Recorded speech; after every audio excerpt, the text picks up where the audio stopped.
So call the August 27th regular Board of Public Works meeting to order. So if we can have the Pledge of Allegiance. I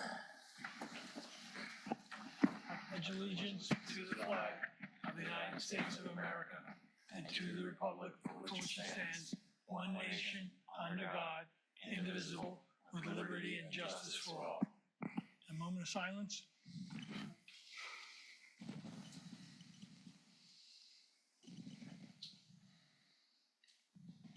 Thank you. So let the record show that the entire board is here. Barbara Curtis, Preston Lee, Richard Nichols, and Bob Heffernan. The mayor is excused. The assistant mayor is in here, Khalil Salib, Robin Davis, Sharon Sexton, and Mike Hoffman, and Kim Melroy. So the consent agenda. Do I have a motion to approve it, or anyone want to pull it out? I'll make a motion to approve it. All those in favor? Aye. Aye. Okay. So I think everyone knows we've started a new process several weeks ago. So we're doing a call to the public at the beginning and another one at the end. So the members of the public wishing to address the board on any BPW related matter, whether on tonight's agenda or not, should make their requests known at this time. Please note that there will be an opportunity for additional public comments on matters specifically on the agenda at the end. Each speaker will give 3 minutes. Sir? I'd like to be Richard Wright. I'm on the agenda. So I have to identify that I'd like to speak when the item comes up. Oh, yeah, that's fine. No, sorry. No, Tom, just to clarify, so there's no public comment Oh, that's true. during the agenda. So if you want to speak before the board gets to the agenda, now. Or you have to wait to the end. So if you want to say something now, Dickie, Rich, what's that? Yeah. The end? Okay. Discuss something. All right. Yeah, thank you for the clarification, Mike. That's true. All right. So, receive the Inframark Report. Tom, did you read? I didn't read that one. No.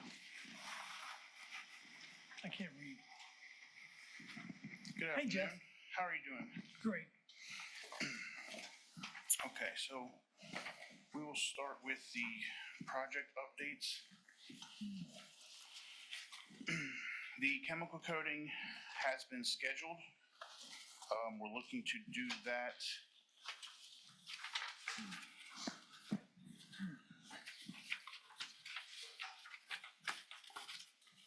October 6th through the 10th, the week of, will be when we're looking to have the coating completed. So the chemical coating we completed that week, that's going to go in unison with the chemical tank replacement. So the tanks have been ordered. We're going to have the tanks brought in and the old tanks demoed. We're going to have a temporary system set up to run the chemicals while the coating is being done. Once the coating is completed, the installer is going to come back and install the tanks. So now the caustic tanks are going to be done in one shot because that area has already been coated when M2 did it. So that's going to be demoed and put in all at once. But the sodium hypochlorite and the citric acid will have a temporary setup put in place. The NEO water trial, I sent an email to Robin, I believe that was yesterday. So there's the potential for a false positive reading. We did verify with EnviroCore Labs that is the method they use, but they can use one of the recommended methods as long as we notify them beforehand if we want to go down the road on the trial. So all we're waiting for is a go ahead and we can get that scheduled. Excuse me, Jeff, but Yes, sir. what did that mean? Which part? NEO water quote received test run. So NEO water is the chemical replacement we were looking at running for the alum, for the phosphorus removal. There was a concern because it can cause a false positive on arsenic in the sludge testing, which would come up with the county. So we wanted to make sure that we handle that beforehand because we don't want to run the test. Everything seems good. The county only tests their sludge quarterly. So we could have everything look good, we switch over, and in 6 months, the county calls and goes, hey, we're getting really high arsenic levels, what's going on? So we want to make sure that that's something we can alleviate beforehand and not go into full effect. And just can we cover for the board, the reason why we're going to the new chemical? The new chemical. So the new chemical it's going to cost more per pound, but the feed rate is going to be significantly lower. So we're hoping that if it operates the way that it's being advertised, we'll actually save money on the chemical, as well as the way that it bonds to the phosphorus doesn't cause sludging in the membrane, so it should also lengthen the life of the membranes as well. Okay, thank you. Pump station 17, I believe we're going over. Yeah, that's a separate agenda item. Okay. Yes. Train 4, we did get down to replace the seal. We had, unfortunately, we found during this time that the seal needs replaced, but the gate itself is also bowed out. So the whole gate has to be replaced, the whole slide has to be replaced. We are waiting a quote right now from Plastifab for what it would cost to get a new slide with a new rod and a new actuator for the motor itself. So the rod is the actual Acme screw that Yes. drives the gate up and down. So it looks like what potentially could have happened is when the gate bowed, the rod also slightly bent.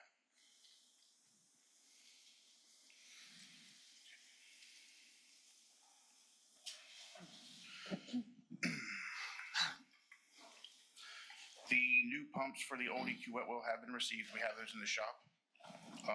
And we're scheduling that install. So we're going to have the vendor come down and they're going to retrofit the slide rails so that we can use the same guide rails we have in the pump station now.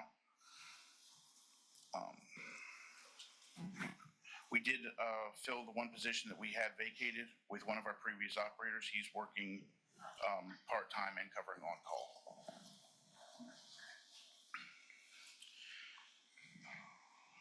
As was brought up at the last board meeting, if you look under the critical issues, Bob, I believe you brought that up, those highlighted pump stations will be addressed in the resiliency study. So a huge portion of the ones that we are having issues with will be addressed in the resiliency study, as well as pump station 17, which isn't in the resiliency study, but is the one that we're going to discuss this evening as well. May I ask a question? Yes, sir. Resiliency study, Yes. what is it? When is it? That is the study that GMB is conducting on the pump stations that would be under the floodplain and what needs to be done to protect those stations.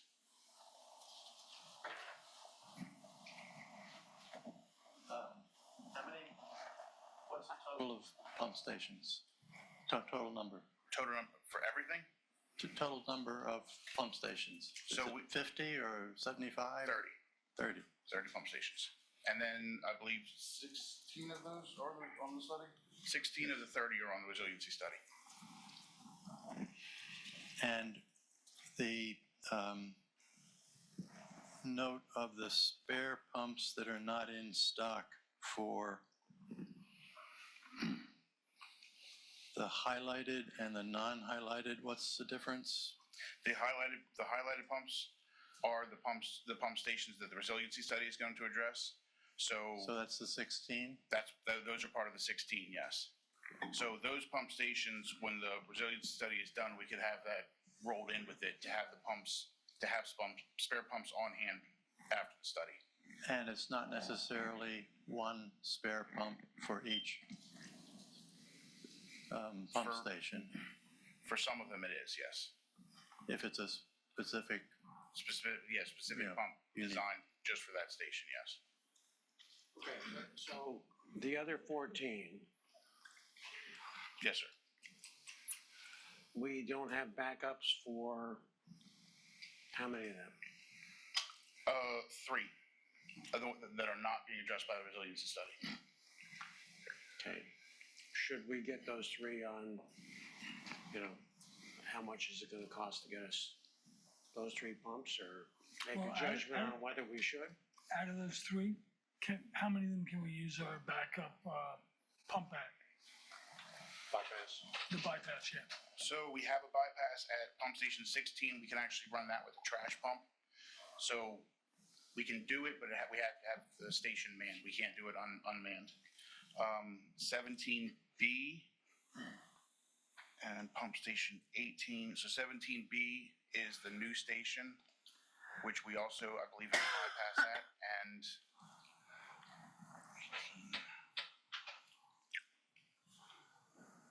So I think what's be good, to Bob's point, is maybe if we break this list down, and rather than just make it look like, is put the pump stations in order, and then list which ones are part of the resiliency study, which ones the bypasses can be used at, Yes, and sir. which ones, we should be looking at. Would that be good, Bob? That'd be good. And I guess I'd add this, another column, which would be, Urgency?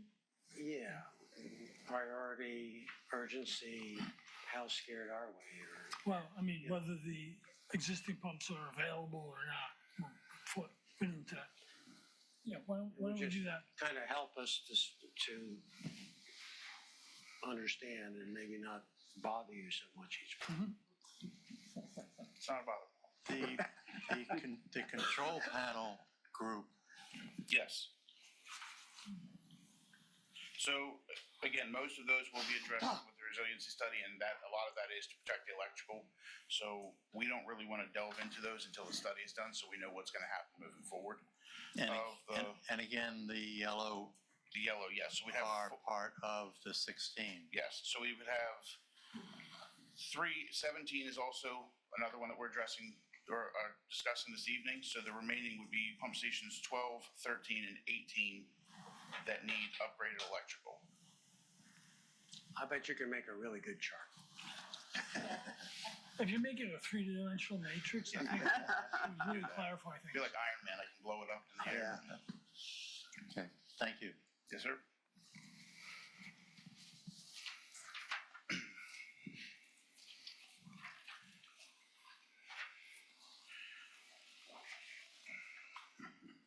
Corrective maintenance and activities, we did have to replace the transducer at pump station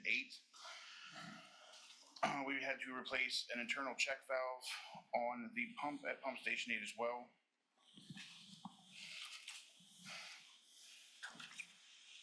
The motor on the new aeration blower at pump station 19 did fail and was sent out for assessment.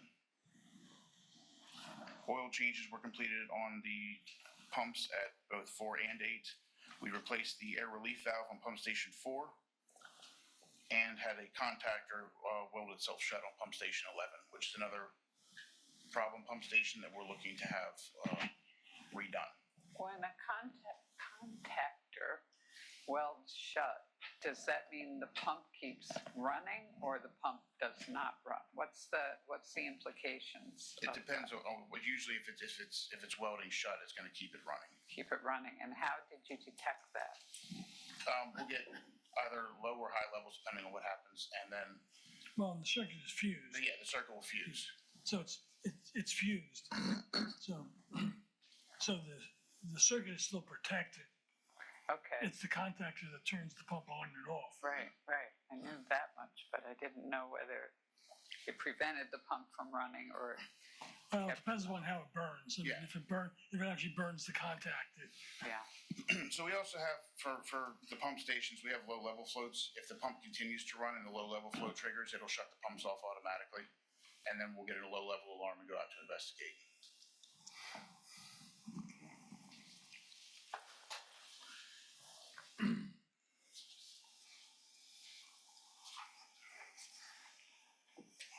And then we did have the inspection, or not inspection, we had Veolia out yesterday.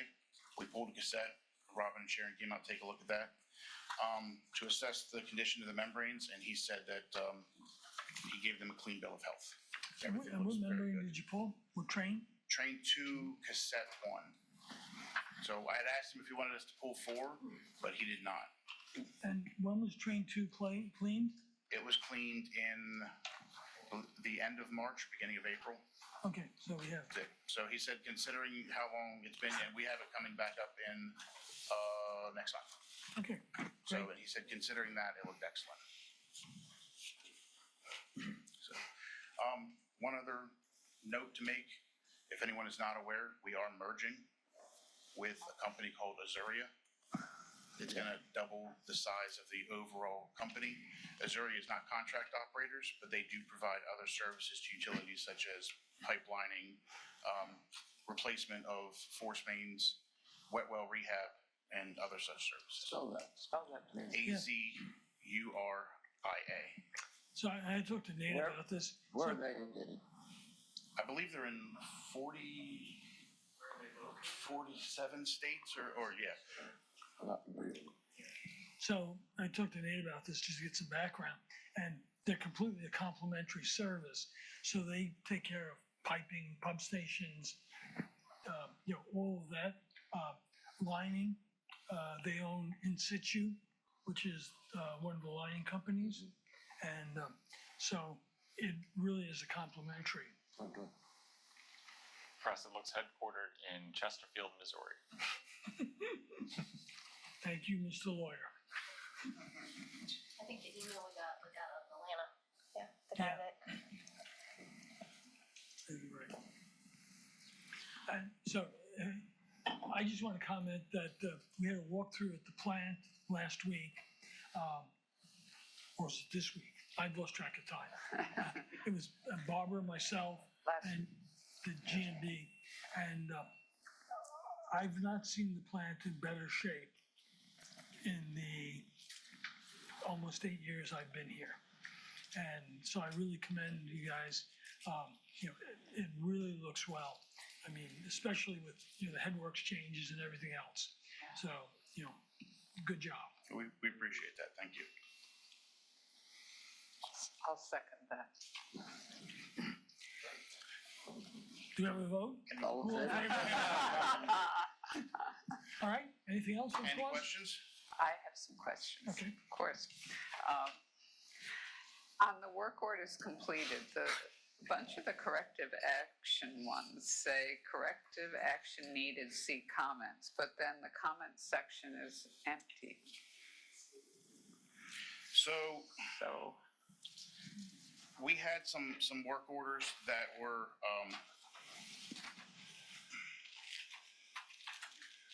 essentially had to be canceled.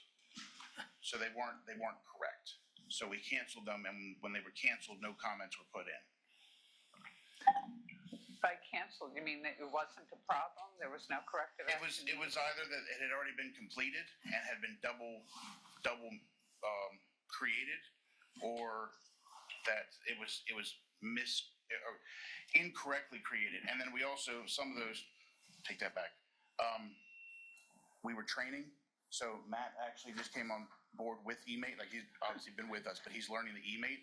So we created work orders. I was showing him how to create some and create follow-ups. And then we canceled them. I wasn't aware that the canceled work orders would show on this sheet. I thought they would just be canceled. So when they came up, they still populated on here, even though they weren't real work orders. So maybe we could ask in the future is just to put voided Yeah. in the comment Yeah, section. in the comments, yeah, that would have been helpful. Yeah.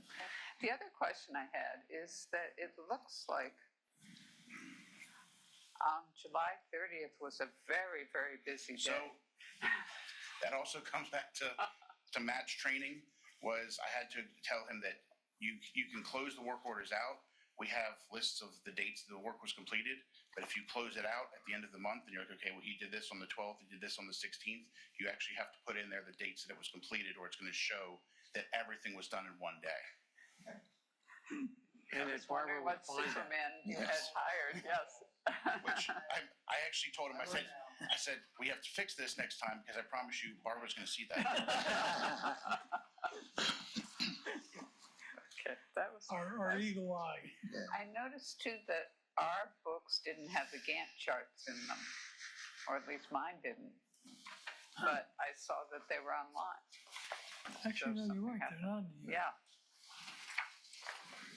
I'll ask Chris, but I don't know. okay. So that wasn't your problem, it was No, it's not me. internal. Okay, Any other questions? Thank you. Thank you. thank you very much. So, so we'll cover pump station 17 shortly, but see the president's report.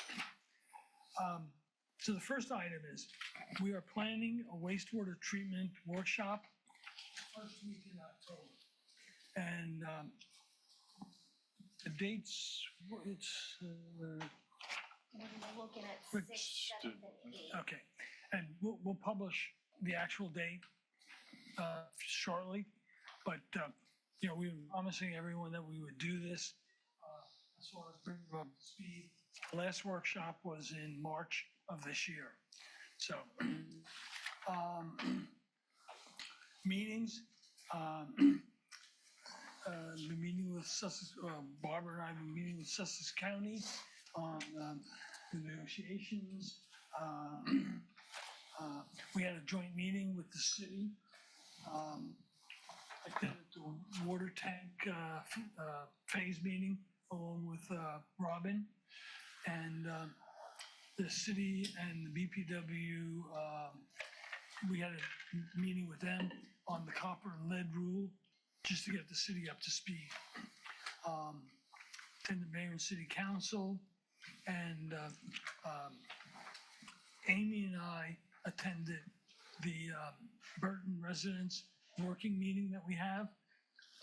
The working meeting is actually held by Robin, Sharon, and the Burton folks, and GMB. But Amy and I have promised that we would, on occasion, stop in and meet with them. I think it was a productive meeting, so. And then with that, I turn it over to General Manager's report. Just to add a couple of things that Tom had mentioned, we attended city council meeting, monthly meeting. We also had a progress meeting for Mitchell's Corner. It's the water line project out there off of Kings Highway, Gills Neck Road. We had a walk-through site inspection at Lights Pond Meadows. Again, as Tom noted, we're continuing conversations with the county with the wastewater plant. With regards to the lead and copper replacement, our lead service line replacement and lead and copper rule, we submitted an NOI to the state for funding on that. So hopefully that'll come out positively. Met with Councilman Richard for the Hornkill annexation project. So the annexation committee, I guess, for the cities moving forwards. So Councilman Richard's handling the utility portion for the city. Is that likely to happen near term, or? I think they have, not up on the city ordinance, but I think the report has to be done within 90 days, submitted to council, mayor and council. That's correct. Staff has been meeting with vendors to discuss possibly the AMI implementation. Attended several with Kim, some DMAC meetings. Robin, is there a thought that we might use that DMEC money for AMI? It's possible. That is a possibility too. It's gonna be a large project and we will probably have to go to the market to get debt, so it'll be less debt that we're taking. Robin, you mentioned the tank, so it's like, when are they gonna come back on site? That's what it was going to be at the top. They finalized the foundation work, and structural work is scheduled to start September, October. And So to they be do that completed about? Fall of next year. Really? Yeah, and from the progress meetings, they sound like they're going to go at it. So I'm not saying it's going to be sooner, but. So they demobilized for site right now, Right. but they're fabricating in the factory right now, the rolls. Yeah, I'm just surprised it takes that long. I mean, Yeah. And they're gonna be totally self-sufficient. They're bringing their own welding equipment. They don't need temporary power and everything else. yeah, but. I'm surprised. And apparently the prices of the tanks have gone way up. So we really chose the right time. Good for us. Yes. As far as a couple of the other projects, the canal crossing and the header project, they're basically completed, still just going through some punch list items. Hopefully soon we'll be able to take those off the list. But all the work itself has been completed and everything's operational. Combined projects we have with the city, the 4th Street Park Avenue, we're still moving, for GMB still moving forward with design surveying. They have prepared a plan that identifies the existing infrastructure conditions out there for the project area. Staff is looking at it to see if anything needs to be added, readjusted, or anything like that. They're also coordinating with a contractor to schedule a date to camera the inside of the sewer lines and the stormwater lines to get an overall condition of those pipes out there. Hornkill, moving forward with the Hornkill project, same way. What's going to be discussed probably as part of the resiliency study thing is the pump station out there, the new pump station that's required for the project that's going to be placed at the end of Hornkill. It's a design issue that we're going to have to, because GMB needs to kind of move forwards. So we're hoping for some more firm input from the board on that. But we're still looking like we're moving forwards. What kind of information are you looking for? The design, what just, we've had several meetings that, what this thing is going to look like. That last meeting, I think the mayor had talked about some sort of architectural features to it to kind of. It's gotta be a small pumping station, doesn't it? Well, we'll talk about that. Yeah, it's on the resiliency study. I just wanted to tell you. Yeah. Yep. Okay. But is that part of this, the 16? The It's new a new, one? it's a new station. It's a new station, but Yes. would it fall under the It's in- criteria for the 16? with It's the in the basic- floodplain. Okay. Yep, it's in the floodplain. So that's why it's, yeah. you. Yep. The Cape Scope project, moving forwards with it. That last month, the board approved the bid for the project. Unfortunately, the bid came in over the funding request. We have submitted requested state for additional funding. Seems to be favorable. Ben has already talked to them. Kind of, hopefully it'll go good. For a lot of our projects, like I've always said, we've got them on our homepage on the website. So all updates and everything will be on the website. The city of Lewes is holding a community service day on Friday, October 3rd. So all residents want to come out and help out the community today. There's a flyer, I think, on their website. And the other one, just to bring up on the one, is the University of Delaware, the stormwater plant. The date is October 5th. October What 5th. do you, stormwater? So what is- the city and BPW Yeah. are jointly doing a study on Nuisance flooding. nuisance flooding. And so University of Delaware is Where? everywhere. Here. For the entire. For the city? town, for the whole Yeah. town. And it's the city of Lewes boundaries. Yes. And so they bringing in all the bigwigs from University of Delaware and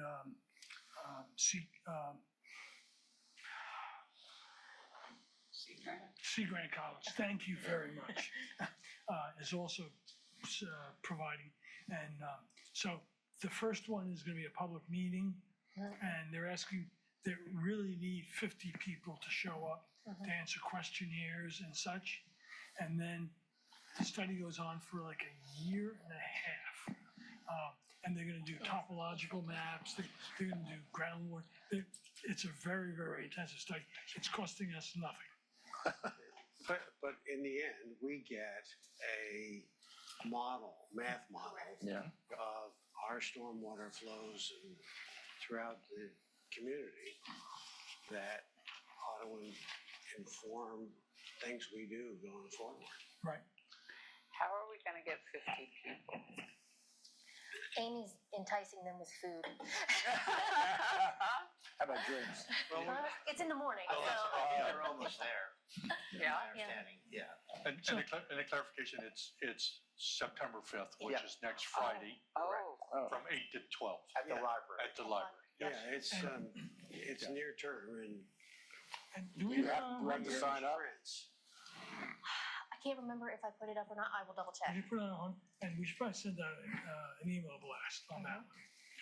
Well, I mean, more people would be good. Yeah. Oh, they said they need a minimum of 50. Are they signing up people, is that Yes, there's a link to register, pretty much, online? online. if you can't make the meeting, can you participate in the survey? I would assume so.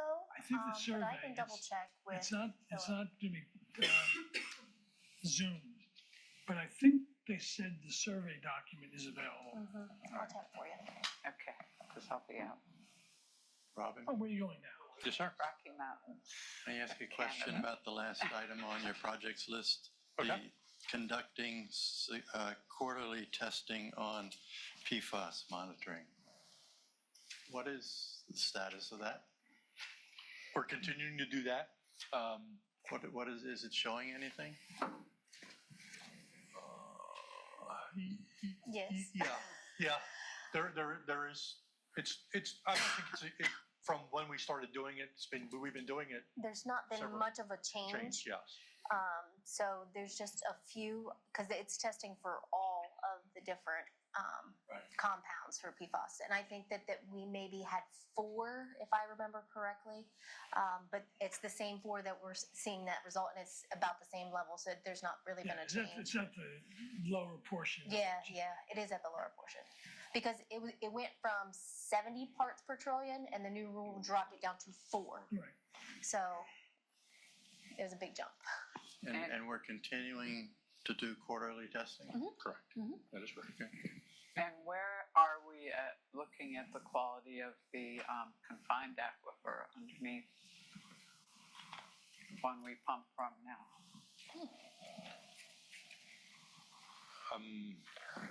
Oh, that was before you became GM. It was discussed that would be a good idea to have to drill down into the confined aquifer, see whether, get some information about the possible yield and the quality of the water, because treating for PFAS creates problems on its own. Actually, that wasn't before you came, John. That was, but yeah, it was whether we keep with existing wells and treat for it, or go to a deeper well. Right. But then you have to worry about iron, Right. acetinides, and so on and so forth. Right. So, I think that is part of the emerging contaminants Yeah. study that we're doing. but And where does that stand? I think we decided we're gonna wait because the PFAS rule is not necessarily fully solidified. Is that Yeah. and to spend the money doing that deep of a well and testing seemed like, so it's something we will consider, but, we need to get to that point. Okay. Okay, thanks. All right, so then, I know, we said, Richard, but we're gonna go first into the resiliency, and then we'll go to yours.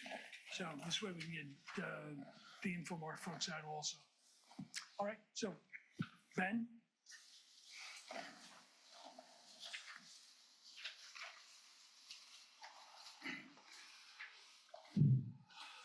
And this is item 9 for anyone who's following along.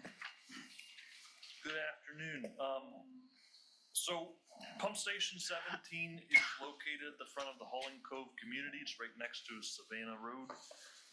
The station was constructed in approximately 1985. Serves only the Hulling Cove community. It's about, I don't know, Jeff, 5,000 to 6,000 gallons a day, roughly, of usage.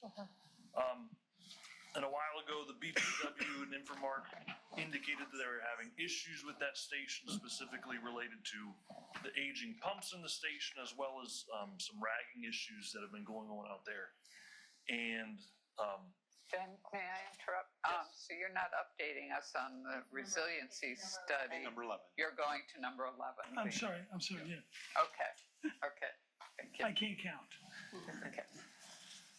And, nope, you're fine. So, it was Jeff from Inframark and the board indicated that the expenses to maintain this station are rather high considering the small amount of flow to the station. It doesn't make sense to be spending all this money on such a small station.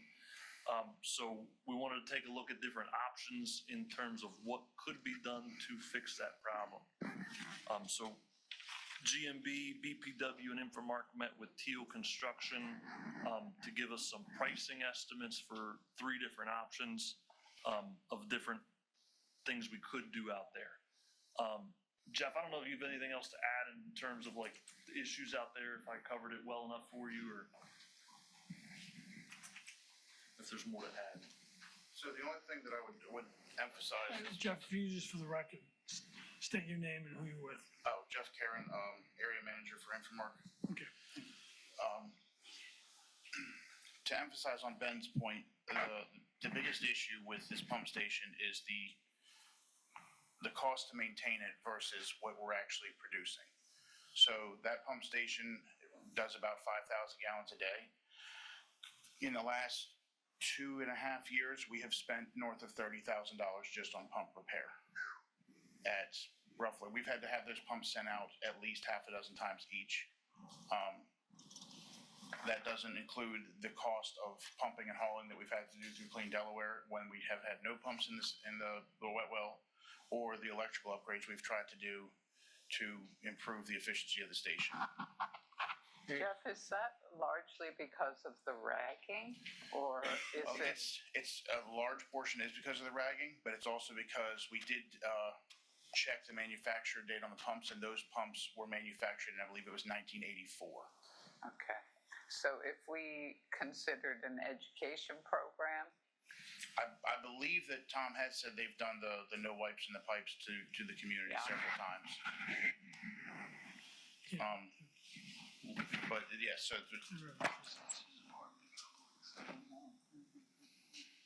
between the ragging, the age of the pumps, and just the overall condition of the station, we're spending significantly more money than we should be for a station of that size. Okay, so you're proposing 3 options to kind of solve that. Yeah, there's 3 different options that could solve the problem. Number 1 is replacing the existing pumps with newer Gorman-Rupp pumps. While it's not just as simple as repairing the pumps or replacing the pumps, there's a lot of electrical upgrades that would need to be done. What we're proposing would be 3-phase pumps, which are not, the panels and all that is not set up for 3-phase now. As well as rehab of the station just due to its age, being 40 years old. It makes sense if everything's down to try and bring it up to snuff to today's standards. Option 2 would be a duplex grinder pump station, which would be right next door. It would basically, we'd construct a new station offline, and then we would remove the existing equipment from the old pump station, convert that to a wet well, or convert the wet well to a manhole, and then run a smaller diameter force main from that grinder station to the discharge point, which would run a new smaller diameter force main. The last option would be a gravity system, which would be taking the existing stations out of service, running a new gravity line back to pump station 34, which was installed approximately in 2016 under the Savannah Place project, that sewer extension. And then we would decommission the entire pump station and remove it from use. And run everything through pump station 34. And pump station 34, you don't have a concern about ragging? I mean, if we just shift the ragging to another spot. Yeah, I think Jeff, since this report, Jeff's kind of thought we probably should have some level of ragging measures to protect from that. So you still need trash rags or something. Ben and I had just discussed, we could look at the option of putting in a basket similar to what we have at pump station, 83 in Cape Shores. We could also look at putting in, a muffin monster. I don't know that we have room in the wet well, so we might have to put that somewhere in the line coming in. Cause I don't know that we would have room in the wet well as it stands. Excuse me, what's that? The muffin monster is a grinder system it basically tears all the rags up and makes them easier to pass. We have one at pump station 19, which does help with keeping the pumps running. One of the disadvantages, I understand, is any of these grinder pumps just transmit it down the line, and then you wind up having to remove it at the wastewater treatment plant. Ideally, it would be better to remove it instead of just shred it up. Yeah. But it does also come down to what we can do. If it's that low of a flow, the basket sounds like a better idea, because it takes it completely out of the stream and just transfer it from one station to the other and then upgrading that one. How often do you think you'd have to, service it? To clean the basket, Yeah. What kind of cost are you gonna get? probably. So during the summer, we clean the one at 83, every 2 weeks? So, and it's not a very cut. We pull it up, we take it to the trash can, we take it back to the plant, clean it out, bring it back and put it back in place. And the cost of that would be? Cost of the trash rack, Yeah. It shouldn't be too much. I don't know that we have a specific cost to give you, but I don't think it's. Because you still would need option one then, right? Say that one more time? You still would need option one. The pumps need to be replaced regardless. If you keep the existing station, yeah, you should still have a trash rack, yes. Yeah, so option one would be the option one plus the trash bags. No, option 3 is gravity fit. No, No. because gravity just transfers it to another pump station. Well, And you can't put a basket in a gravity feed? What we're saying though is that in option 3, there would also be a trash basket. Yeah. So we would gravity feed and we would remove it before it got to pump station 34. So that we wouldn't have the ragging issue at that station. Okay, so we wouldn't need to replace the pumps at 34. We wouldn't. No. Oh, okay. I'm sorry, you guys are right. Okay. In all options 1 through 3, we would have to do something to address the rag. Pump replacement would be pump replacement at pump station 17, not at 34. 34 would remain the same. So then the question is, what's the cost difference between trying to convert that to a gravity feed versus the pumps at 17? I'm glad you asked that question. So we provided a cost estimate Teal provided us a cost estimate. We went through and added some additional items because of the cost of them. We would need to be bidding out this project as well as producing engineered drawings. So it's not a cheap feat. So option 1, capital improvement wise, would be about $750,000, which includes rehabbing that station to make it basically brand new. It is an old station. We probably should be looking at that at this time. For 5,000 gallons? Yeah. If we go that route, yes. Yeah.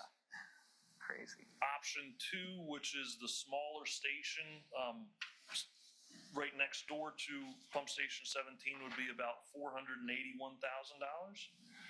And then option 3, which is the gravity option, is about $462,000. I'll note along with that, that still includes adding on, we would need a trash rack system. So that's additional to this.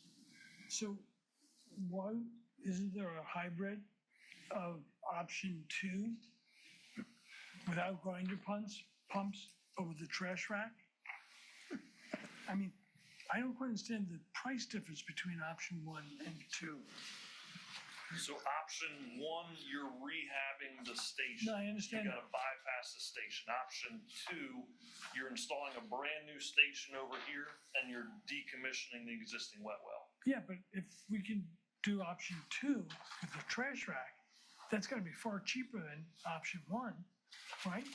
It is. It is. So option 2 would essentially be the E1 grinder station, so we wouldn't require the trash rack and do Yeah, but I'm saying, that would be grinder pumps. what about getting rid of the grinder pumps, putting the regular pumps in option 2 and a trash rack? Well, That's why you actually move I from the mean, system. 3 is one I would select, and then you do away with it. Okay, yeah, that's 462,000, yeah, And then look at the O&M costs. yeah. Yeah, actually, yeah, Yes, because you're not, right, you're not pumping. yeah, true. Do you all have a recommendation? Our recommendation, based on the value, it seems like putting in the gravity sewer is the best option. Yeah. Long-term maintenance wise and, getting rid of a pump station. Ask you a question about the present worth chart. Sure. In option 3, where did the O&M cost come from? So the O&M cost for that comes from, if you look at the table above, it's just the O&M cost of $505 annually times, I don't know what number that was to get to that, but that's where it came from. yeah, that's where it comes from the table right above. So And how about the present salvage of $211,000? So that looks at the EPA discount rate. It's basically a depreciation analysis Okay. based on the life expectancy of the equipment or materials. Now, the O&M for option 3, though, would be higher if you had the basket in there, because you'd have to empty that periodically. Correct, yes. How many homes are in there? I mean, at 5,000 to 6,000 gallons a day, you're looking, I believe it's just the 2 complexes and the building next door. So I'm not sure how many units are in each of those. So it sounds like 50 or something. Would that be about 62. 62? 62. I mean, what kind of education do we try to, Yeah, right. bring them up? I mean, I think there should be some effort done. I've reached out to the property manager specifically, and he said he would relay the message. He did emails to the. Flyers in Yep, everybody's he has all that. Gave them magnets, I gave them flyers, they posted it in the common, lobby.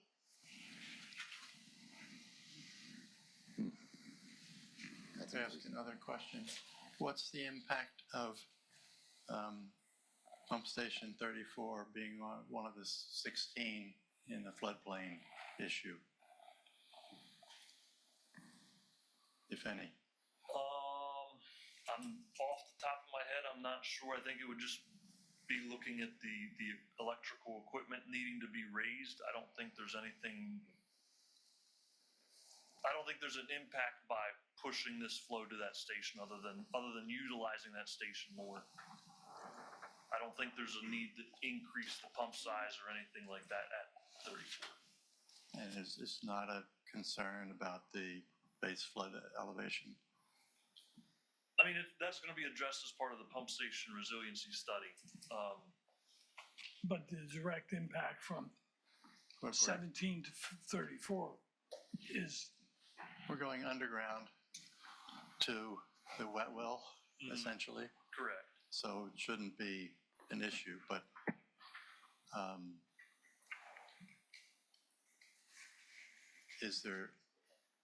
if there's a cost having to do with the resiliency study, it's a separate bucket. Correct. Yes. Okay. If we're gonna do it, it's gotta be 3. Yeah, right. That's an The easy other two choice. just don't make sense. so I guess at this point, we really need you to come back, fine tune the numbers on 3 with the trash rack, and then we can bring it up again. And where does this money come from and what's our timing? What's your checking account?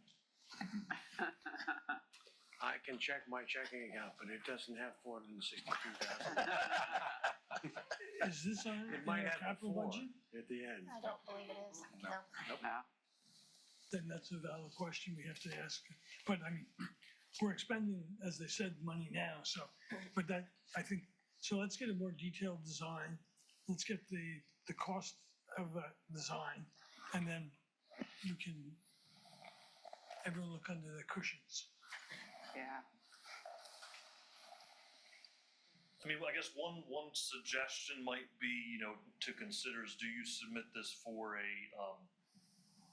clean water SRF loan to fund this work? That NOI process starts in January, so that, this could line up if that's what you want to do, otherwise gotta figure out something else. Okay. Any other questions? Thank you very much.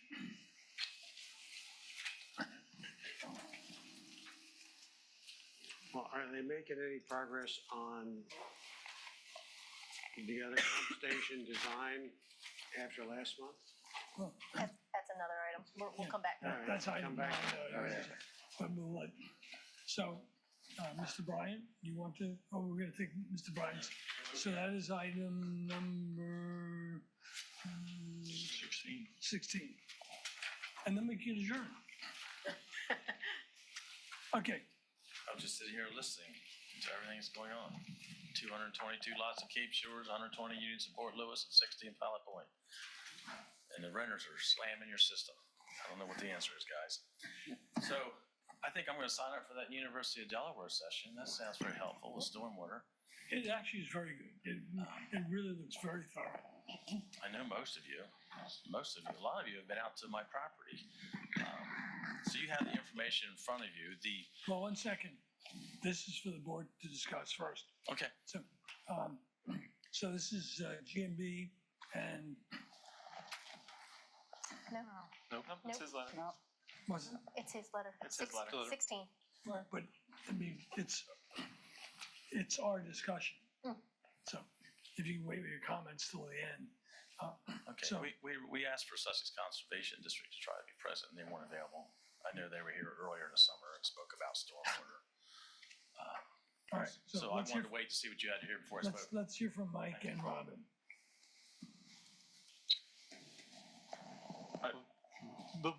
But you have, the request is from the two property owners.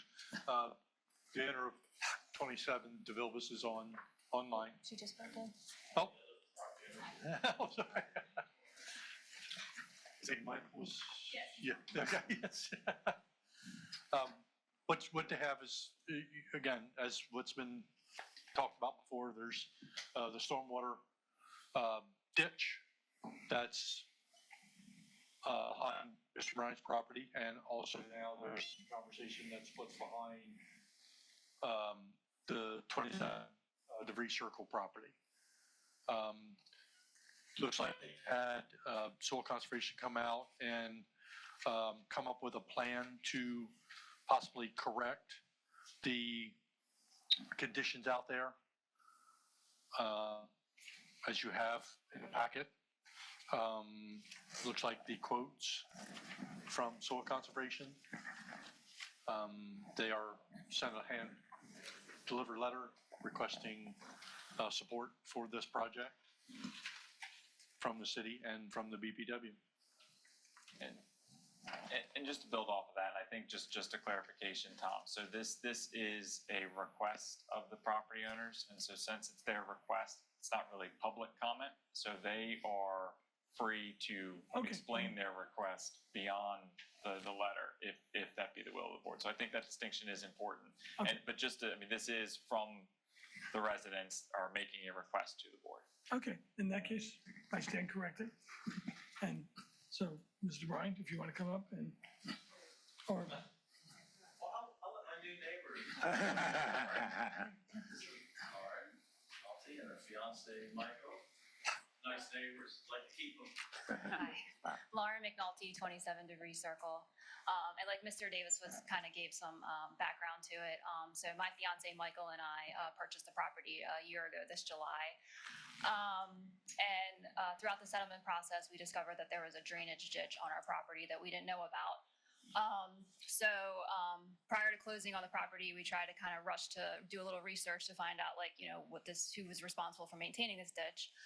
So we reached out to several different organizations, the City of Lewes, BPW, Sussex Conservation District, DelDOT, and Sussex County, and basically no one claimed maintenance of this ditch. And then our lawyer that was handling the closing also looked in the land records to see if there was anything, on file there. And basically, there was no easements or anything on record. So we obviously did end up still settling on the property.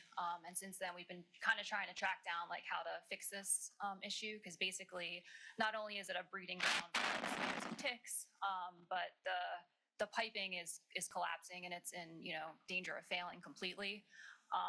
And it's just, a lot of overgrowth, and, it's a lot for us to just take on as individual homeowners. So Matt Messina with Sussex Conservation District did agree to, work with us, and he did come up with a plan and a proposal, and they're willing to chip in some funds to help us out. So we're just here to ask the city if there's, anything you guys could consider as well. So. The BPW.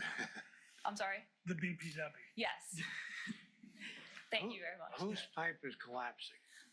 So there's about probably, I'd say like close to 75 feet. That's like the ditch behind our property, 27 Devries. And it's very overgrown, and the piping is just, like kind of, you can tell it's, it's Was that compromised. DelDOT or the railroad or? So it's like right off the bike trail. The answer is no. To all of them. And it's a galvanized pipe, as far as I remember correctly. Yeah.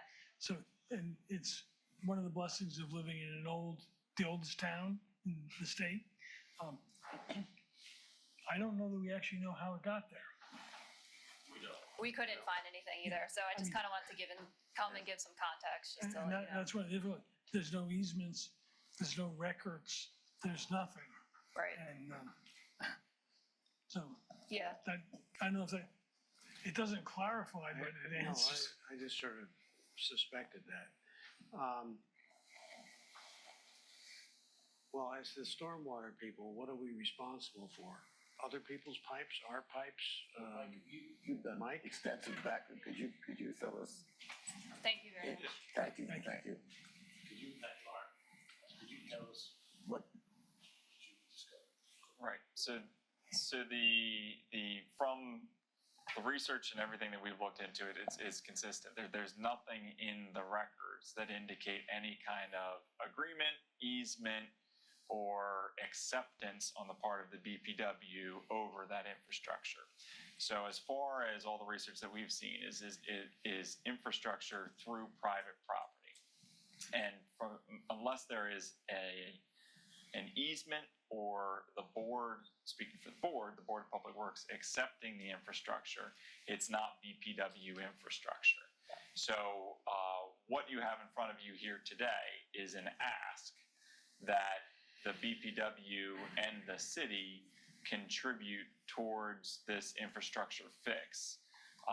But it's an ask that the board essentially voluntarily take on this cost, because it is not BPW infrastructure and there's not a BPW easement. I wouldn't even call it infrastructure. I mean, there's an open ditch behind their home, and part of it's on their lot and part of it's on the railroad right-of-way lot. And it became larger when the bike trail went in, much larger. DelDOT did a little scratch and digging. I was forced to give them an easement to get into my property with their stormwater. And I stood out there with your previous general manager. I don't even know his name before Austin. Which one was that? Austin. Darren. Darren. And I wasn't going to give them the easement. So all the big wigs came out, all the politicians, everybody came out. What would it take to make you happy? And I said, I want this piped and covered. Oh, we'll take care of it. So then I learned to get it in writing now to do business. Nothing happened. So then Darren came back after we asked and asked and asked, and he lined the basins on my property. I call them basins. There's basically 2 holes.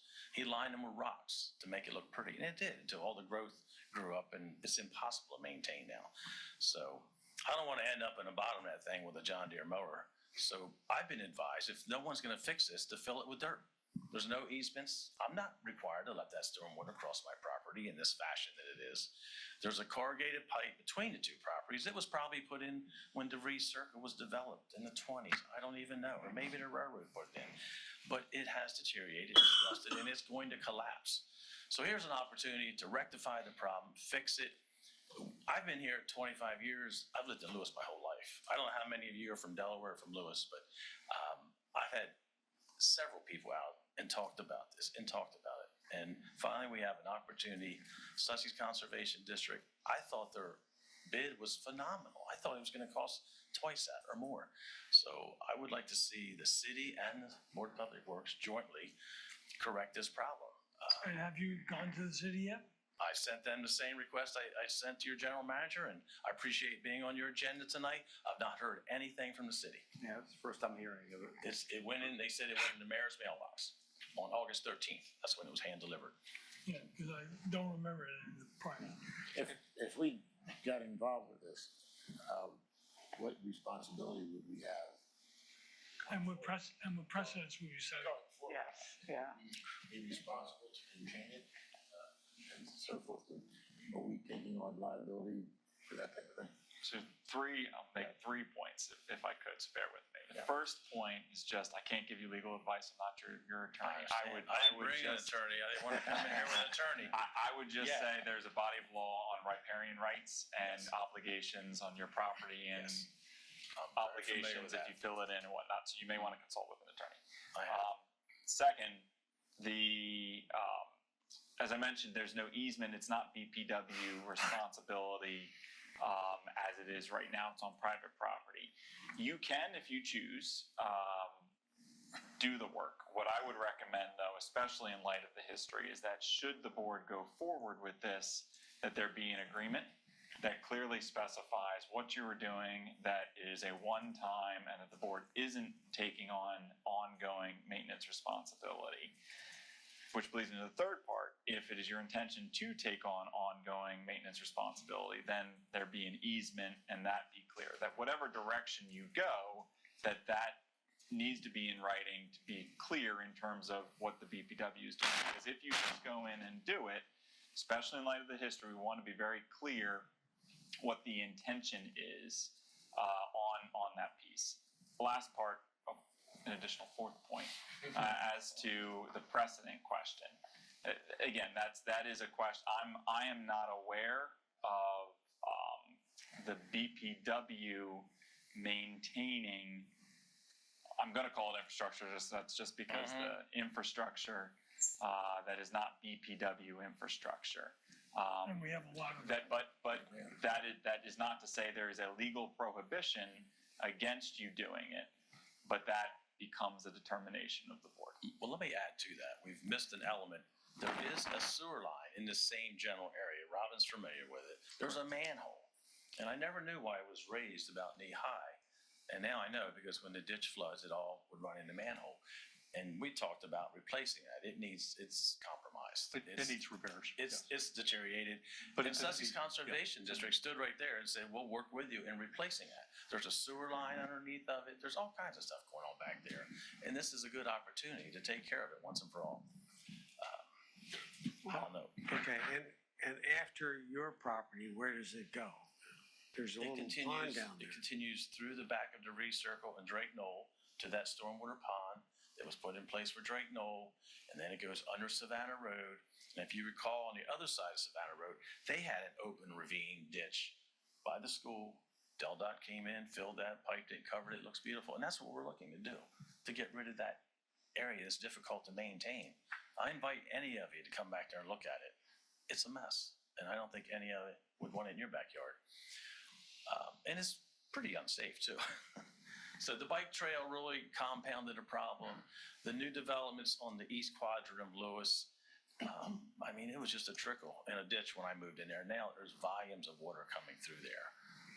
And it continues to be added to. I don't know what the answer is here, but it needs, I look at it like it's one of your pumps, grinders, lift stations is failing. It needs to be fixed.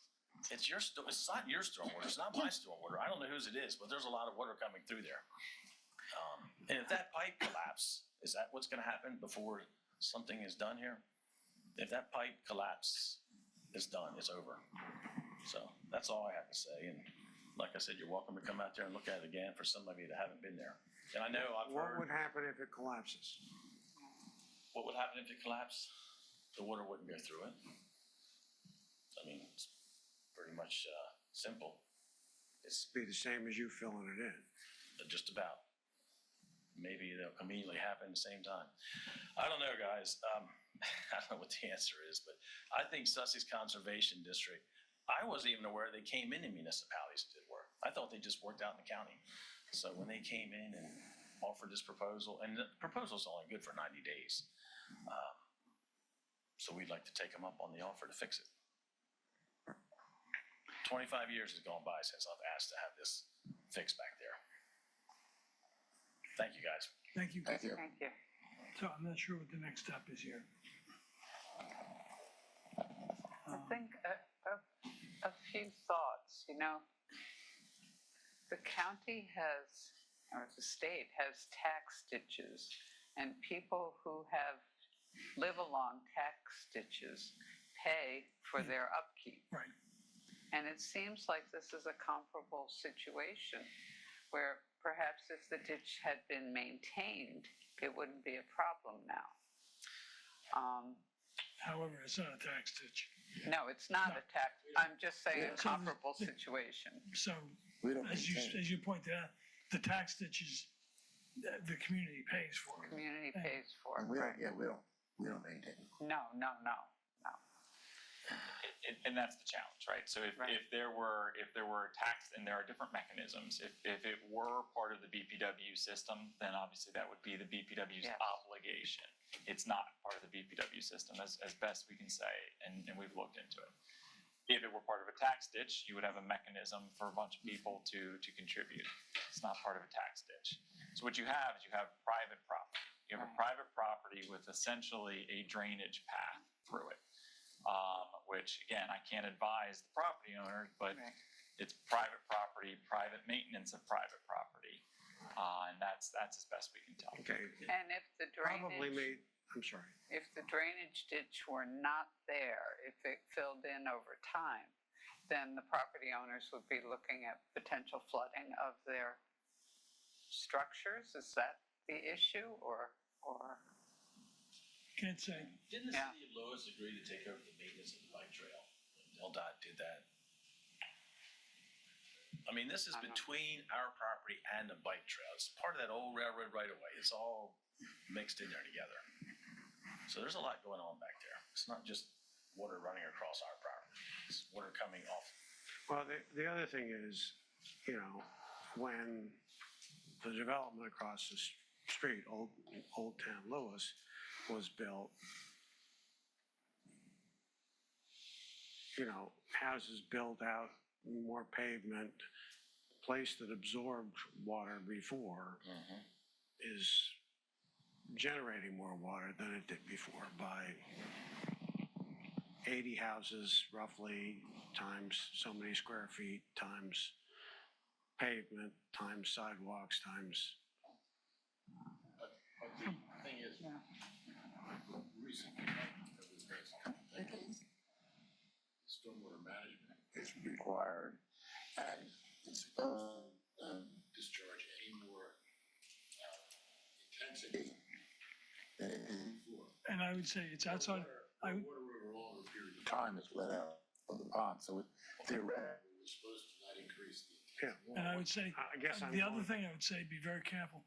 This is outside of our purview. Yeah. That's planning and zoning.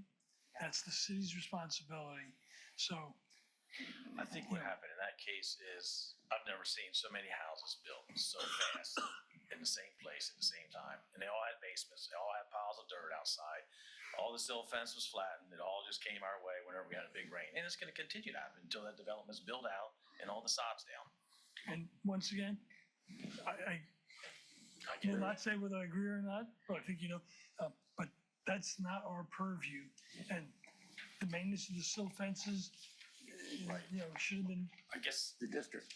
my feeling is I get like 10 bills every month from the city of Lewis. And I have stormwater management ready fees on every one of them. And I know all these property owners in this whole east sector of Lewis are paying that fee. I would hope that some of that would go towards helping manage this stormwater problem. We need a solution. I mean, we've kicked the can down the road long enough. So I would appreciate your help and the city's help. okay. Thank you very much. Neighbors will sell their house and move. All right, moving on. Back to item 9.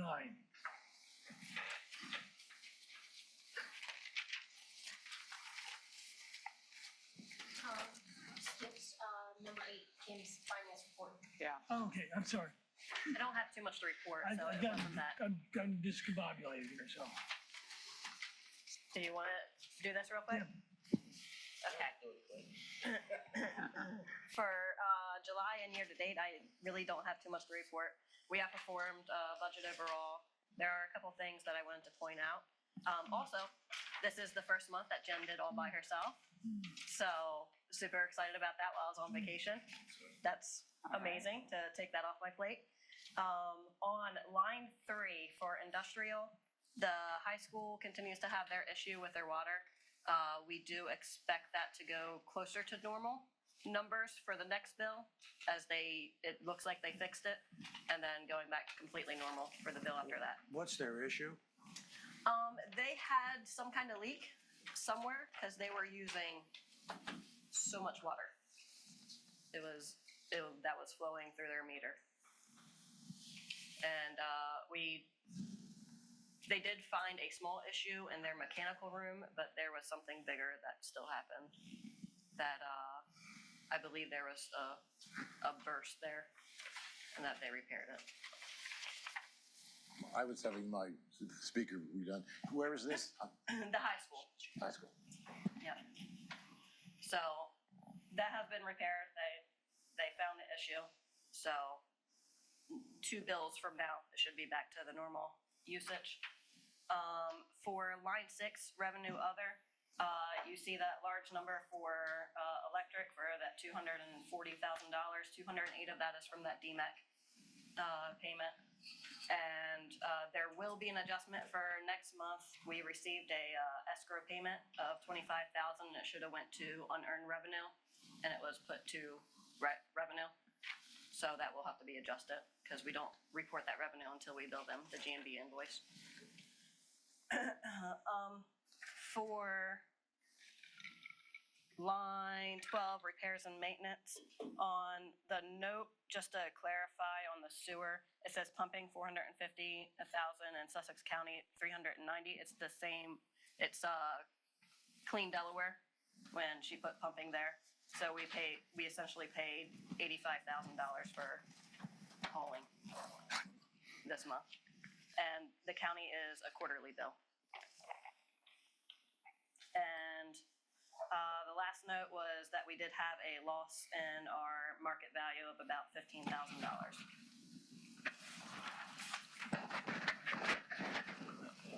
On the month? Yes. And then just year to date is the same notes, and that we outperformed budget overall. And this is the first month of quarter 2. Any questions for Kim? No, it's interesting that electric power is about flat with last year revenue.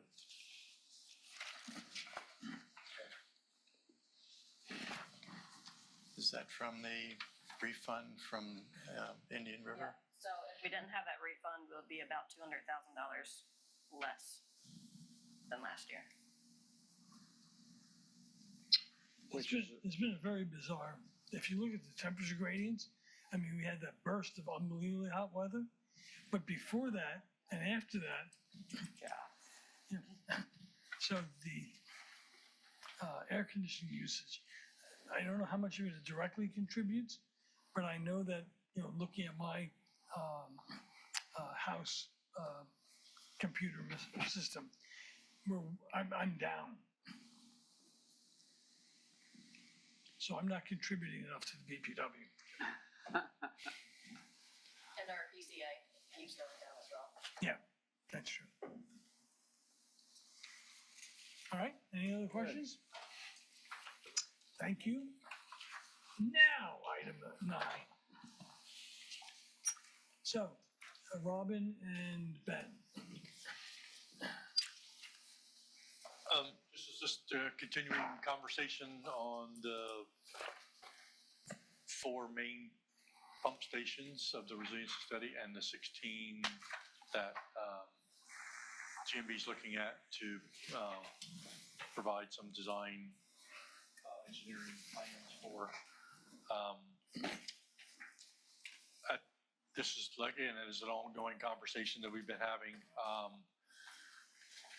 At last month's meeting, during the conversation about designs of the possible designs for the lift stations in the floodplain, the 2 options were talked about a little bit more, I think 1 and 4. There's also been some changes due to the possible treatment options to going to the county.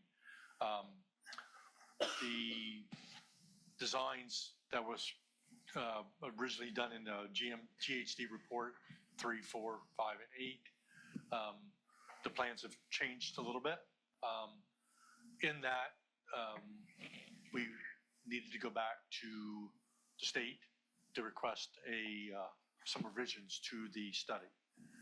That included budget amendment, the scope of work changes, and the performance time period increase due to now the project's a little longer than what it was originally started out as, especially when you're talking about pump station 4, 8, now with 5 being in the floodplain.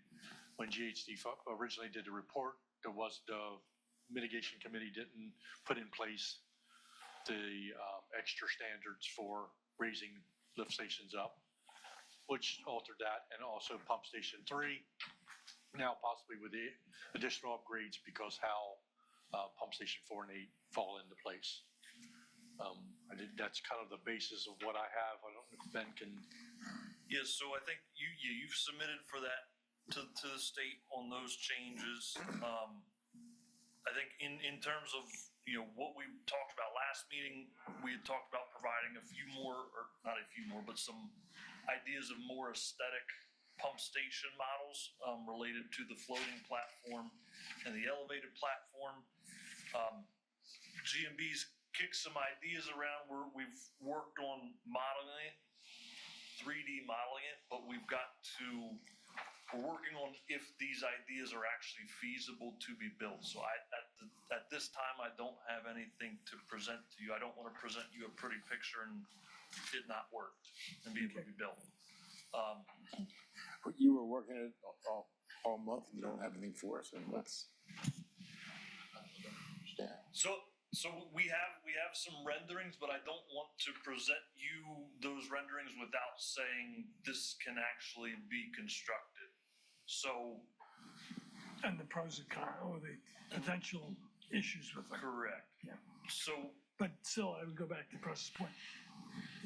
It was a month ago. Yeah, I mean, I'm just surprised and concerned that we didn't make any progress over a month. So last month, we were directed to provide more aesthetic options of how we can either shield the station, how we can, again, make Beautify it more aesthetic. So it took some time to come up with the direction of what that would be, because it was kind of given to the GMB as just, come up with some good ideas. So it took some time to come up with some good ideas of what could look aesthetic and be in the realm of feasible to build. All right, so you have something in September? Correct. Don't we have a deadline we're working against? We do. So for the pump station resiliency project, we have at the moment, unless we get extended via what was requested. At the end, by October, we have to be complete with that study. The more pressing issue is the Hornkill Pump Station, which is currently under design. You know, we're imminently ready to go out to bid on that project, but we need to figure out what to do on the resiliency piece to make it a So more What are you aesthetic. thinking about that pump station? What's the concept that you're? Station? So it's gonna be E1 station. So it's a small station, small panels, small everything, but it's in the floodplain. We've got to elevate the panels up above. So what is the base elevation out there? So seven is the base flood So elevation. it's still, okay. So we have to put the panels up, the bottom of the panels to about 11.64 per the code, which that level is about 5.5 feet above grade. So we can't just, you know, Right. we gotta have some level of a platform to access it. Yeah, that's what I was asking, like, the base. Yeah, Did you bring in an architect? we did. So our architect, started looking at it as trying to come up with 3D models for this. Or come up with the more thought out ideas. So the answer is, there's no intermediate. It's just going to the critical 50-year floodplain guesstimate elevation for the lowest electric. Yes, correct. Based upon the board's mitigation report committee ideas, yes. Our art committee in the city is pretty creative. You might want to talk to them. I'm serious. Okay. You know, they're coming over these posts I see, you know, that they're talking about, the colorful posts and things like that. I mean, it'd be nice to get them involved. They might enjoy trying to do that. It's a good idea. We can certainly reach out to them. So the size of this particular pump station would replicate what other existing one? The size of Hornkill would replicate, you know, similar to Pump Station 5. You know, it's a Okay. smaller style station. Hornkill's a little bit smaller than some like 5, but it's generally Okay. the same size. Like, how big is that? Is that? So Hornkill is I think if I can remember the design, it's gonna be a 5-foot diameter wet well. We've gotta figure out what that, I'm just gonna call it a platform, what that electrical cabinet's gonna look like to maintain the right elevation. The ideas, again, that we had proposed were the floating and the elevated, it's just how to make those look good. E1 pump stations are, okay, what's the word I was looking for? They're pre-manufactured. Yeah. Correct. They're just drop-ins. Progressive cavity pumps. But they're not fabricated on site, that's what No, I'm trying to. no. I mean, But that's like I have a transformer on my front yard that's been raised up, and it's not that high. It's not, and it's not going to be much more than that, really. Correct. Yeah, I mean, it's gonna be, so based on the elevations that are there, it's about 5.5 feet Make it above. look like a transformer. If They won't notice that's where you difference. guys are open right, to, yeah. we can make something work like that. And then you can blend in the electrical department. Yeah. I mean, that would be more common than something else, but if the artists around town could come up with something. Well, I mean, they've made water towers look part of this landscape, I think, but I don't think engineer is the proper discipline to solve that What part. are you trying to say? I think, you know, I think architect, artists, somebody with a little more creative bent, is most of the answer, as we have seen in the other municipalities who have faced this problem. And Yeah. And the good thing about this is that since it's only 5.5 feet, it's not like we have to put a platform in. I mean, we may need to put a step. You're gonna have to put something to Right. access, because that's the bottom of the Right, bottom of the. but we could put a small thing on the bottom. It's not like the ones we were looking at last month. You know, well, if Disney did it, it'd be great. You know, Yeah, go to Disney and check them out. but, you know, there's a way to do this without making it look terribly ugly and unwelcoming. And Okay, so we ask with some sense of urgency, did you get something at least to Robert and Sharon and put it on the September agenda? Is the thought that, again, I'll go back to maybe Hornkill more, even though this will affect all the other maybe design of the others in the resiliency study. In Hornkill case, I mean, you're talking 5 feet above grade that's just the bottom of the cabinet. So your cabinet is maybe additional 3 foot tall. So you're talking maybe 8 feet in the air, the top. In this case, you know, you're talking, if you add a platform that's a permanent platform with 2 steps, you put the platform 30 inches in the air, then that covers you to get up on the platform to walk up with 2 sets of steps. You take, I don't want to say just salt treated lumber, I don't want to say, because that's, but somehow I think that narrows down, it doesn't have to be a floating station. Well, and I wonder if there's a space to do something topological rather than putting an actual platform in. I lean towards no. A mound of dirt That's dirt. that's planted. And then in the flood, it floats away. Well, but Whose property is it on? It's in the right of way, at the end of the street, yes. It's all the way at the dead end. It's a dead end. So Enough it's off the road that it's not Yes. gonna be, well, okay. yeah, I just, because, you know, something like, you know, if you even get, you know, 1 step up with the grading and then, you know, it's a simple 1-step platform, that would be a hell of a lot more reasonable. I'm not saying it's the answer, but I mean, I think it's those type of things to look at. But it is a utility, I mean, a lot of utility things around here that aren't necessarily attractive, but they're common. I mean, I'm 100% okay making it as simple as we need to make it. Right. We were just directed to make it more aesthetic. And, Well, simple and aesthetic. First, I think that they had a big discussion about it last month, which you were on vacation. So I don't know that you have seen what the proposed was. So there was it was kind of a conflict between the board, who liked this one, who liked this one. We like a roof, we don't like a roof. So that's kind of where they were landing. I'm not sure that, I don't think anyone liked the designs last time, so. No, but Is that correct? I think the point was, though, that we wanna make a decision on a consistent design for pump stations that are in the floodplain. And so if we just kind of jury rig the one for Hornkill, we're kind of going back on that discussion. I don't know that, I think we said there might be Floodplains classes. are not all the same small size. Yeah, I think, Some I are think on there's- the ground with pads and generators and fences, and some of them. it's not a one size. Some 4-foot elevation, some of them are at higher. And so it was more like classes of pump stations. Right. Yeah, Well, but we don't want okay. one-offs for everything. I keep saying lighthouse, you know, Yeah.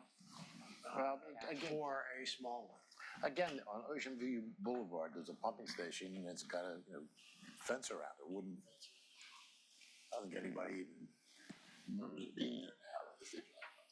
I don't think it's, You know, it's ugly, I mean, it's a nice wood fence, so. Yeah, I think in certain cases, again, it's like Chris said, I don't think you gotta go elaborate on some of these things. I mean, again, there's pump stations everywhere, but if you're talking putting it 12 feet in the air, that does come to makes it a little bit more. But I mean, being in our flood or in our elevation, I mean, if the ground is 10 feet, you're not talking about a massive structure. That's why I don't think a one-size-fits-all works. But you know, we don't want to go and design every pump station. Not this way. No. All right. Did you get direction or not? I'm not sure. I mean, I think in terms of the resiliency study, you know, we can have something back. I mean, Hornkill, as long as we're okay holding that up till this comes through and we figure out what we're doing, you know, that's fine with us. If we want to direct us to do something simplified, kind of, you know, just not a one-off, but, you know, its own separate kind of. Well, I mean, if we have a deadline of October for Hornkill, No, not for Hornkill, for the resiliency study. for the resiliency study. Correct. Hornkill, yeah, I mean, but it's not on it's just pushed the project. It just pushes the project back another Correct, yes. month or so. Okay.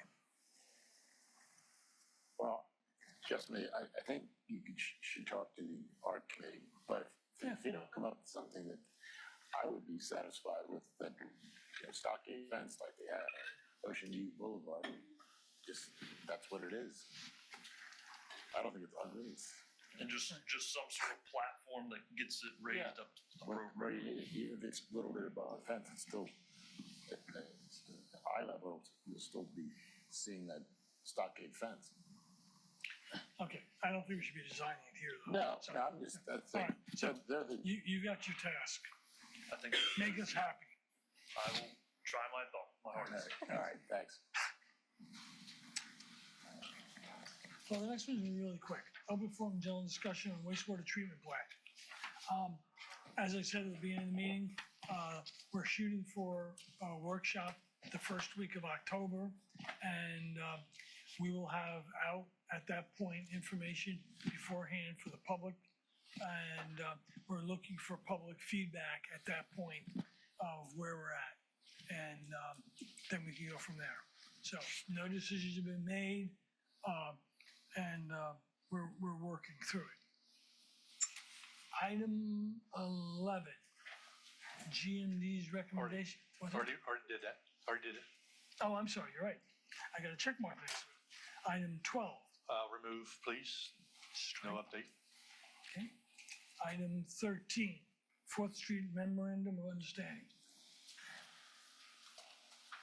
Basically what this is we have the funding for the 4th Street Park Avenue project. It's a combined city BPW project. The BPW took out all the funding for it. There is a portion, again, that's a city portion for financing. This is just the agreement to detail how the reimbursement's going to be done for their portion of the project. So all we have to do is, again, this has been reviewed by our legal counsel, by the city legal counsel. All we need to do is basically approve it, and I guess the city has to do the same thing, and then we can have it finalized. Just as a note, we will be doing the same thing for Hornkill, same process. So, do we have a motion to have the agreement read? Oh, no. It's just motion to approve or Motion to not approve, whatever the will of the board. And the only thing I would say is that the motion should include that it's contingent upon the city agreeing. Correct. So it's this agreement plus the contingent. Do you have a motion? I'll make a motion that we approve the agreement that's been worked out and contingent upon the city's approval. Second. Okay. All in favor? Aye. Okay.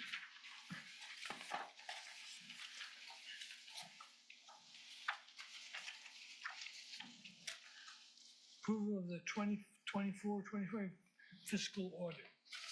And I think this was handed out to everyone just before. So in your That's packet, you supplemental. have the financial statement audit.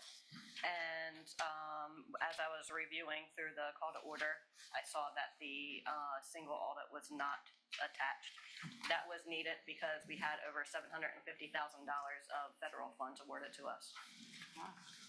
So that is required by the government. So any questions on the audit? We've discussed this before, so. So it was presented to the Finance Committee on August 4th by the audit company. There are a couple of requests for changes and additions and some process clarifications. Note 11 was added for our 457B plan to put that in writing that we do have two different retirement plans. No, It's in there. is that the one? Counter pledge back there, right? So for that note was added because we have two different retirement plans. 457B is what we currently offer employees. And there's also the pension in there that has been stopped, but there's still employees that are eligible and some that are drawing. And I know you've told me this before. How many employees still are in the pension plan? Great question. Well, it says it here someplace, I saw it. Yeah. Yeah, I know we've discussed it before. It's a very few, I think. They just keep holding on, you know? There. Yeah, Okay. there's, I think for our current employees, there's Chris, Laura, No names, well, sorry, just count. three. Three current.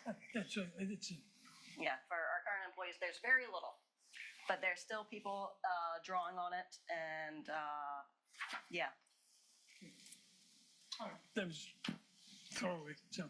Yeah, and note 13, there was an adjustment to show that this the in lieu of franchise is actually a range of 2 to 5%, because how it was originally written, it just sounded like we pay 5% automatically. So that was a rewrite. And then page 40, I believe, for stormwater revenue and expenses, the operating, it should say operating income loss, income and then parentheses loss, it just said operating loss. So that sheet Okay. has been changed and corrected. And just overall, there was no findings with an unmodified opinion issued. And for next year, there will be some changes that they're gonna come and present in person. Because we did find it a little confusing because there's two different audits. And sometimes we will have to jump from one audit to the other. And when they're jumping from pages that they didn't know when we were on the page and they started going over the information. And then red lines for next year. Because what we got was the new changes without showing what they actually changed. Sound like good changes. Yes, good work. The single audit report that we just received, are we supposed to be approving that today without having read it? So this is specifically for the funds. The Finance Committee did look over it. If you want to wait until next month, that will still be in our 6-month grace period. Let me say something. Richard has led the Finance Committee through a lot. And a good part of it has been this audit, which to my understanding is really the first time they kind of came up and the auditors came by Zoom, but presented and answered a lot of questions. And it was a thorough meeting with a lot of good questions. And I think an improvement. As in the past, we've gotten clean opinions. But I think the Finance Committee learned an awful lot about the scope of an audit, how thin it really is, how much you really trust your employees, and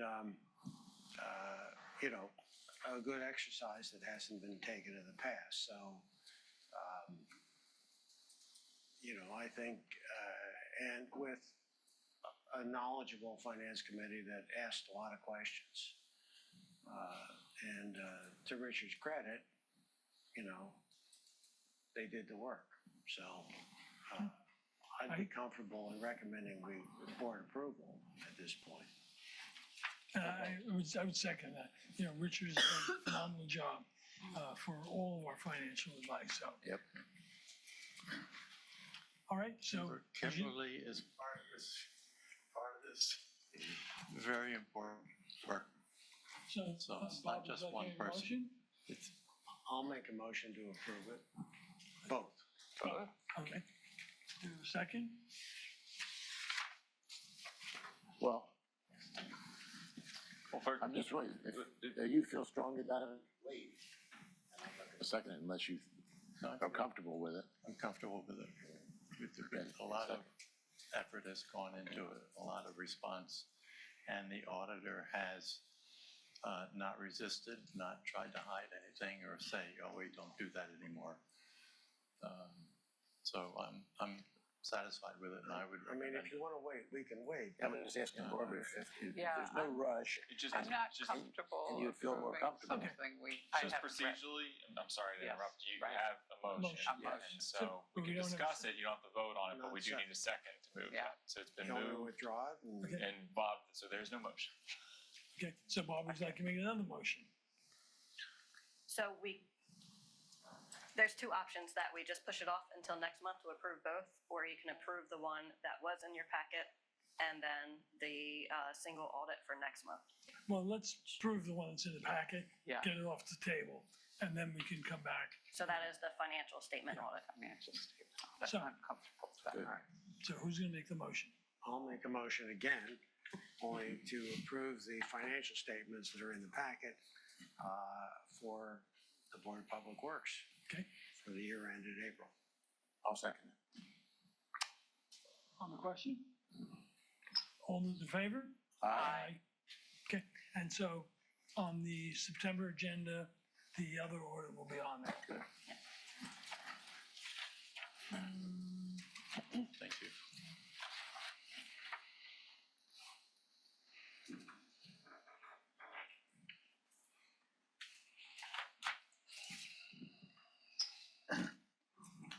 Open forum, general discussion on the proposal for electric relays for the substation transformers. So just a little background, these are about the relays that caused our power outage. I'll turn that over to Robin now. Yes, Tom said this is one of the relays that was found faulty when we had our outage, and Potomac testing came in and did a extensive overview of our system, and they found out that one of these relays was bad. There's actually two relays, one for each transformer down there at the substation. These relays are over 20-some years old. And when Potomac came back, did a little research, the existing relays are no longer available from the manufacturer. They were able to locate and refurbish one, come and put it in for us.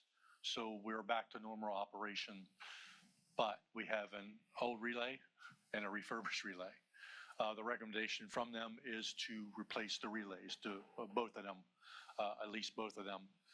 Once you put the new ones in, you cannot go back to the old ones because of the design. But it is a plug and play, basically. It's not you have to redesign a lot of things. So we asked them to give us two options, whether it was just to replace the two right now and leave as is, being comfortable with knowing that the two relays are okay. Timeline on getting an additional relay if one of them goes bad is relatively short, or do we buy 3 relays, have them installed 2, and have a spare, not knowing we'll ever use it, because there might be a need in the future to totally upgrade a lot of things at that substation. So that's kind of the options we have here. The recommendation, talking to Rhett, we talked to Rhett extensively on this. He feels comfortable with this purchasing the 2 right now, knowing that we have the option if we need to move forwards with getting another one. Because the third one, if it's sitting on the shelf, is gonna be Back to the same aging. thing. And in fact, this is readily available, so Yep. we could go, I think it's low risk, as does Rhett, so. Robin, you answered one of the questions I had, which was, can we keep the old ones as spares? No, that's the problem. You can't. That's what we thought. We were hoping. Yeah, right. The other question was, we've not been back to Potomac since they found this refurbished one for us. Yeah. Would they be willing to purchase it back? If so, maybe some other utility company has these type of systems, maybe not. We don't know that yet. But maybe we can recoup some of the money that we paid for the refurbished one, which you see is already in the. Or the Smithsonian. Yeah. What's the expected life of these relays? Actually, again, the relays are there are over 20 years old. Red's thinking more of 25 to 22, 25 years. No, I mean for the new ones. Same thing. Oh, same thing. I would say, yeah. Okay. Okay. I mean, it's, the aging of electronics. Yeah. So I'll be gone by then, so I think there's enough. So I guess the option is whether we just buy the two right now and have them installed at the price, which is noted at $64,240, or do we buy the extra one as spare? So do I have a motion? I make a motion that we buy the two and wait for the spare if we need it. Okay. I'll second that. Okay, all in favor? Aye. All right.